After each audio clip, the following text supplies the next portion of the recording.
ñii ñooy juróomi rab yi gën a gaaw ci àdduna bi tekkal leen ci seen gaawaay bu gën a kawe bi mujj bi dina leen jaaxal.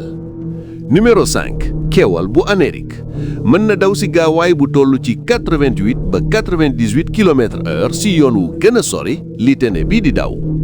numéro 4 jënu naw-naw moo gën a gaaw ci biir ndox mën na fey ci gaawaay bu toll ci 110 km/h. numéro 3 tene mooy rab yi dëkk ci suuf bi gën a gaaw ak gaawaay bu mën a àgg ci 110 ba 120 km/h ci yoon wu gàtt lu toll ci 200 ba 300 mètres. numéro 2 jaxaay bi naaw di wéye mën na àgg ci 320 km/h su nawee waaye dafay tuuti lool buñ ko natte ak maaf yi.